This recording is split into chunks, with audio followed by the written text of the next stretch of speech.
எல்லோருக்கும் அனந்த கோடி நமஸ்காரங்கள். எல்லோரும் எல்லா வளமும் எல்லா நலமும் பெற வேண்டும். அந்த எல்லாம் வல்ல இறைவனுக்கு அனந்த கோடி நமஸ்காரங்களும் நன்றிகளும்.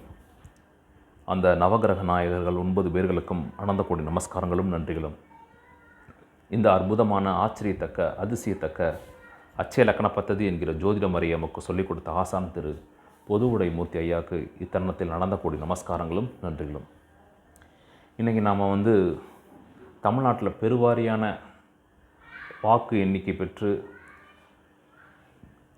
வெற்றி பெற்றுள்ள திரு நடிகர் விஜய் அவர்களுடைய ஜாதகத்தை நம்ம இன்றைக்கி ஆய்வுக்கு எடுத்திருக்கோம். இப்போது இவர் அரசியலில் பெரிய அளவுக்கு ஜெயிப்பதற்கு இந்த அச்சலக்கண பத்ததிங்கிற ஜோதிட முறையில் எவ்வளோ ரீதியாக அந்த கிரகத்தோட அமைப்பு சேர்க்கையும் அந்த தொடர்பு எப்படி இருக்குங்கிறத நம்ம ஆய்வுக்காக நம்ம இப்போ எடுக்கிறோம். இப்போது ஒரு அரசியல் வாழ்க்கையில் முதல்ல ஃபஸ்ட்டு ஸ்டெப்பு ஒரு படி எடுத்து முதல் நுழையிற இடம்ங்கிறது மிக முக்கியமானது. அது அவ்வளோ சீக்கிரமாக அதில் நுழைய முடியாது. அதில் மிகப்பெரிய ஒரு போராட்டத்தை சந்தித்து தரணும். ஸோ இந்த மகர லக்னத்துக்கு அதிபதி சனி பகவான் எங்கே இருக்கான்னு பார்த்தீங்கன்னா 6ஆம் இடம். 6ஆம் இடம்ங்கிறது ஒரு போராட்டத்தை குறிக்கக்கூடிய இடம். அந்த சனி பகவான் 6ஆம் இடத்துல இருப்பது மிக ஒரு கடின உழைப்புக்கு சொந்தமான அந்த சனி பகவான் நேரடியாக 6ஆம் இடத்துல போய் இருப்பது அதி உன்னதமான போராட்டத்தை குறிக்குது. அது மட்டும் இல்லாமல் அரசியலின் முக்கியமான கிரகம், ஆளுமைக்கு முக்கியமான கிரகம், கௌரவத்திற்கு முக்கியமான கிரகத்தோட நட்சத்திர புள்ளி உத்திராடம் நட்சத்திர புள்ளி சூரிய பகவான் பார்த்திங்கன்னா 2ஆம் பாதத்தை கடந்து போகிறாரு. ஸோ அப்போ உத்திராடம் 2, அப்போ சூரியன் எங்கே இருக்கார் அப்படின்னு பார்த்திங்கன்னா அவரும் பார்த்திங்கன்னா 6ஆம் இடத்துல. அப்போது அந்த சூரியனும் 6ஆம் இடத்துல இருப்பதும் சனியும் 6ஆம் இடத்துல இருப்பது இந்த நடிகர் விஜய் அவர்களுடைய ஜாதகத்துக்கு ஒரு போராட்டமான ஒரு காலகட்டத்தை இது காட்டுது. ஸோ அப்போ இந்த போராட்டமாகப்பட்டது உத்திராடம் 2, 3, 4 ஆகிய இந்த 3 வருட காலமும் அந்த போராட்டம் இருக்குமானா கண்டிப்பாக இருக்கும். ஏன்னா அந்த 6ஆம் இடம்ங்கிறது போராட்டத்தை குறிக்கக்கூடிய இடம். சரி, ஏன்னா இது முதல் ஸ்டெப்பில் முதல் ஸ்டெப்லேயே ஒரு பெருவாரியான ஓட்டு பெற்றுக்கனால அது சும்மா அந்த வெற்றி கனிங்கிறது அவ்வளோ சீக்கிரம் கிடைக்காது. ஸோ அந்த போராட்டத்தை குறிக்க அந்த கிரகம் இருக்குது. சரி, இது மட்டும் பத்துமா? அரசியல் வாழ்க்கைக்கு மிக முக்கியம் 11ஆம் இடம், ஆசை என்று சொல்லக்கூடிய இடம், தாகம் என்று சொல்லக்கூடிய இடம், லட்சியம் என்று சொல்லக்கூடிய இடம் அந்த 11ஆம் இடம். அந்த 11ஆம் இடத்து அதிபதி செவ்வாய் எங்கே இருக்காருன்னு பார்த்தீங்கன்னா 7 இலக்கணத்திற்கு 7ஆம் இடம் என்று சொல்லக்கூடிய அந்த போதை என்று சொல்லக்கூடிய, நிழல் என்று சொல்லக்கூடிய, நட்பு என்று சொல்லக்கூடிய, மனைவி என்று சொல்லக்கூடிய, மக்கள் தொடர்பு என்று சொல்லக்கூடிய அந்த 7ஆம் இடத்தில் இருந்து தன்னுடைய 7ஆம் பார்வையாக அந்த செவ்வாய் 7 இலக்கணத்தை தொடர்பு கொள்வதும், அதே நேரத்தில் 3ஆம் அதிபதியாக இருக்கக்கூடிய அந்த குரு பகவானையும் தன்னுடைய 8ஆம் பார்வையாக தொடர்பு கொள்வதும், அந்த 3-11 என்று சொல்லக்கூடிய அரசியல் வாழ்க்கைக்கு அந்த 3-11 உடைய கிரகத்தோட தொடர்பு மிக அதிபயங்கரமாக இந்த கிரகத்தில் விழுகுது. ஸோ அதனுடைய காரணமாக இந்த ஜாதகர், அதாவது நடிகர் விஜய் அவர்கள் பெருவாரியான ஓட்டுக்களை பெறுகிறார். இந்த எப்போயுமே 7 இலக்கணத்திற்கு 7ஆம் இடம், அந்த 7ஆம் இடம் என்பது ஒரு சங்கீதமான ஒரு வாழ்க்கையை கொடுப்பதற்கு உகந்த இடம் அந்த 7ஆம் இடம். அந்த 7ஆம் இடத்து அதிபதி சந்திரன். அப்போ அந்த மக்கள் தொடர்புக்கு உன்னதமான அந்த கிரகம் 7ஆம் இடத்திலிருந்து லக்னத்தை பார்வை செய்வதும் மக்கள் தொடர்பு என்பது இவருக்கு மிக எளிமையாக இவருக்கு கிடைக்குது. ஸோ இவருடைய அரசியல் வாழ்க்கைக்கு இப்போ ஆரம்பிக்கக்கூடிய இந்த மகர லக்னத்திற்கு அரசியல் வாழ்க்கைக்கு 3-11 தொடர்பும் நல்லா இருக்குது. 7ஆம் இடம் 11ஆம் இடமும் ஒன்று சேர்ந்து அந்த முருகனுக்கு 2 கண்கள் எப்படி ஒரு பக்தருக்கு விழுமோ அதே போன்று இந்த 7ஆம் இடமும் 11ஆம் இடமும் ரெண்டும் இந்த 7 இலக்கணத்தை பார்வை செய்வது, அது ஜாதகருடைய தொடர்பில் இருப்பது இந்த நடிகர் விஜய் அவர்களுக்கு மிக அதிகமான ஒரு வெற்றியை கொடுக்கும்.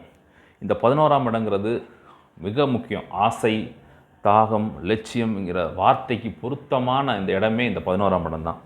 சரி, இப்போது இவருக்கு இப்போ மட்டும்தான் இந்த மகர லக்னத்து மட்டும்தான் இருக்கா, அடுத்து வரக்கூடிய காலகட்டத்தில் இருக்கா அப்படின்னு பார்த்தோம்னா கும்ப லக்னம் போகக்கூடிய காலகட்டத்தில், அப்போ கும்ப லக்னம் போகக்கூடிய காலகட்டம் பார்த்தோம்னா அதே 11ஆம் இடம் ஆசை, தாகம், லட்சியத்துக்கு உண்டான அந்த கிரகம் எதுன்னு பார்த்தோம்னா அந்த குரு பகவான். அந்த குரு பகவான் 7 லக்னத்திலே உட்கார்ந்து தன்னுடைய 5ஆம் பார்வையாக அந்த 11ஆம் அதிபதி குரு 7 லக்னத்திலே உட்கார்ந்து 7 லக்னாதிபதியான அந்த சனி பகவானை தன்னுடைய 5ஆம் பார்வையாக இருந்து அந்த தொடர்பு கொள்வதும், அப்பொழுதும் அவருக்கு 11ஆம் இட தொடர்பு நல்லாவே இருக்குது. அந்த ஆசை, தாகம், லட்சியம் என்று சொல்லக்கூடிய, வெற்றி என்று சொல்லக்கூடிய அந்த 11ஆம் இட தொடர்பு அப்பயுமே அந்த ஜாதகருக்கு இருக்குது. சரி, 3ஆம் இடம் தொடர்பு இருக்கான்னு பார்த்தா அப்பயும் 3ஆம் இடம் பார்த்த அதிபதி யாருன்னு பார்த்தா செவ்வாய். அந்த செவ்வாய் தன்னுடைய 8ஆம் பார்வையாக ஏழ்பி லக்னத்தை தொடர்பு கொள்ளுது. ஸோ அப்பையும் அவருக்கு வந்து 11ஆம் இட தொடர்பும் 3ஆம் இட தொடர்பும் லக்னத்தோட தொடர்பு இருப்பதும். ஸோ டோட்டலாக மகரம் கும்பம் சேர்த்தா மொத்தம் 20 வருஷம். அப்போ 20 வருட காலத்துக்கும் அரசியல் செல்வாக்கு பெற்று இவர் இருப்பாரான்னா கண்டிப்பாக ஜாதகர் இருப்பதற்கு, நடிகர் விஜய் அவர்கள் இருப்பதற்கு சாத்தியக்கூறு நிறையவே இருக்குது. இப்போது இந்த உத்திராட நட்சத்திரம் 2, 3, 4 ஆகிய காலகட்டம் ஒரு போராட்டமான காலகட்டம் தான். அந்த போராட்டத்தை இவர் ஜெயிப்பாரானா ஜெயிப்பார். ஏன்னா 11ஆம் இடத்தில் இருக்கக்கூடிய ராகு அதி உன்னதமான ஒரு இதை கொடுக்கும். ஏற்கனவே எங்கள் ஐயா பொதுவுடைமூர்த்தி ஐயா 11ஆம் இடத்தில் இருக்கக்கூடிய ராகு அந்த இருப்பது மிக அதிக வெற்றி கொடுக்குன்னு ஏற்கனவே சொல்லியிருப்பாங்க. ஸோ இந்த 11ஆம் இடத்து இருக்கக்கூடிய தற்சமயம் இவருடைய ஜென்ம ஏழ்பி லக்கணத்துக்கு 11ஆம் இடத்தில் ராகு இருப்பது அதி உன்னத வெற்றி கிடைக்கும். கும்ப லக்கணம் போகக்கூடிய காலகட்டத்திலே அதே தொடர்பு இருக்குது. சரி, ஒரு அடுத்தபடியாக மீன் லக்கணம் 70 வயசில் பார்க்கும்போது அப்பையும் பார்த்தோம்னா 11ஆம் அதிபதி சனி பகவான் ஏழ்பி லக்கணத்துக்கு 4ஆம் இடத்திலிருந்து தன்னுடைய 10ஆம் பார்வையாக ஏழ்பி பார்வை செய்வதும், லக்னாதிபதி குரு 12ஆம் இடத்திலிருந்து 5ஆம் பார்வையாக சனி பகவானை பார்ப்பதும், அந்த ஆசை போவது போதை நிழல் மக்கள் தொடர்புக்கு சொந்தமான அந்த புதன் கிரகத்தையும் அந்த குரு பார்வை செய்வது, அப்போதும் இவருடைய அரசியல் வாழ்க்கை மிக செல்வாக்கான வாழ்க்கை கொடுக்குங்கிறது நம்ம இதில் ஏழ்பில் மிக எளிமையாக துல்லியமாக நம்ம சொல்ல முடியும். எப்பயுமே இவருக்கு அந்த முருகப்பெருமானுடைய கடாட்சம் அந்த 7ஆம் இடத்துல செவ்வாய் இருப்பது இவருடைய மக்கள் தொடர்பு, அந்த ஆசை தாகத்துக்கு உரியமான அந்த லட்சியத்தை நிறைவேற்றக்கூடிய அந்த கிரகமான இப்போதைக்கு மகர லக்கணத்துக்கு 11ஆம் இடமான அந்த செவ்வாய் கடக வீட்டில் அமர்ந்து தன்னுடைய 7ஆம் பார்வையாக லக்கணத்தை பார்வை செய்வது இவருக்கு அதி உன்னதமான வாழ்க்கை கொடுக்கும். இப்போதைக்கு இவர் சகல ஐஸ்வர்யத்தையும் பெறுவதற்கு இந்த 7ஆம் இடமான அந்த சந்திரன் வீட்டிலேயே அந்த கடக வீட்டிலே கூடிய செவ்வாயும் இவருக்கு மிக அதிகமான சகல ஐஸ்வர்யங்களையும் தரக்கூடிய கிரகமாக அந்த 2 கிரகம் இருக்குது. இதை மிக எளிமையாக நமக்கு ஏழ்பில் சொல்லிக் கொடுத்த நம்முடைய ஐயா பொதுவுடைமூர்த்தியாக்கு இத்தருணத்தில் ஆனந்த கோடி நமஸ்காரங்கள், நன்றிகள். மீண்டும் இன்னொரு தருணத்தில் சந்திப்போம். நன்றி, வணக்கம்.